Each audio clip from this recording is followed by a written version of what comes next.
Bismillahirrahmanirrahim. Pada suatu hari ada seorang pemuda, kita sebut pemuda A, sedang berjalan di tengah hutan. Tiba-tiba dia mendengar jeritan minta tolong. Pemuda A melihat pemuda sebaya dengannya, sebutlah pemuda B, terjebak dalam sebuah kubangan lumpur hidup yang sedang berupaya untuk menyelamatkan diri. Semakin si pemuda B bergerak, malah semakin dalam dia terperosok. Pemuda A tadi berusaha memberikan pertolongannya sekuat tenaga. Dengan susah payah pemuda B terperosok itu dapat diselamatkan. Kemudian pemuda A memapah pemuda B untuk kembali ke rumahnya. Ternyata rumah si pemuda B sangat bagus, besar, megah, dan mewah. Ayah pemuda B ini sangat berterima kasih atas pertolongan yang diberikan pemuda A kepada anaknya dan hendak memberikan uang. Pemuda A menolak pemberian tersebut. Dia berkata bahwa sudah selayaknya sesama manusia menolong orang lain yang berada dalam kesusahan. Sejak saat itu mereka menjalin persahabatan. Pemuda A adalah seorang miskin, sedangkan pemuda B adalah bangsawan yang kaya raya. Si pemuda A yang miskin ini mempunyai cita-cita untuk menjadi seorang dokter. Namun dia tidak memiliki biaya untuk kuliah. Tetapi ada seorang yang bermurah hati, yaitu ayah dari pemuda B, pemuda bangsawan itu. Dia memberi beasiswa sampai akhirnya pemuda A meraih gelar dokter. Pertanyaannya, tahukah Anda siapa nama pemuda A, pemuda miskin yang menjadi dokter itu? Namanya adalah Alexander Fleming, yang kemudian menemukan obat penisilin. Tentang Fleming dan obat temuannya tersebut, silahkan dibaca 100 tokoh yang paling berpengaruh dalam sejarah, karya Michael Hart. Fleming berada pada posisi ke-43.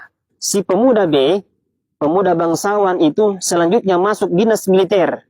Dan dalam suatu tugas di medan perang, dia terluka parah, sehingga menyebabkan demam yang sangat tinggi karena infeksi. Pada waktu itu, belum ada obat untuk infeksi yang serupa itu. Para dokter mendengar tentang penisilin penemuan Dr. Fleming, dan mereka menyuntik dengan penisilin yang merupakan obat penemuan baru. Anda tahu apa yang terjadi? Berangsur-angsur demam akibat infeksi itu reda, dan si pemuda B akhirnya sembuh. Dan tahukah Anda siapa nama pemuda B, pemuda bangsawan itu? Namanya adalah Winston Churchill, Perdana Menteri Inggris yang terkenal itu. Apa pelajaran yang bisa kita petik dari kisah nyata ini? Dalam kisah ini, kita dapat melihat hukum menabur dan menuai. Alexander Fleming sebagai pemuda A menabur kebaikan dengan menyelamatkan nyawa pemuda B, yaitu Churchill, dari lumpur hidup. Lalu dia menuai kebaikan pula dengan mendapatkan beasiswa. Cita-citanya terkabul. Dia menjadi seorang dokter yang menemukan penisilin yang akhirnya menolong jiwa Churchill. Tidak sia-sia bukan beasiswa yang diberikan oleh ayah Churchill? Kalau Anda menolong orang lain hari ini, mungkin orang tersebut belum mampu membalas kebaikan Anda pada saat ini juga. Tetapi bisa jadi kebaikan itu akan dinikmati oleh anak-anak Anda, cucu-cucu Anda di kemudian hari. Maka benarlah firman Allah Subhanahu wa taala, "In ahsantum ahsantum li anfusikum wa in asatum falaha." Jika kamu berbuat baik, berarti kamu telah berbuat baik untuk dirimu sendiri. Jika kamu berbuat jahat, maka kerugian dari kejahatan itu akan kembali kepada dirimu sendiri.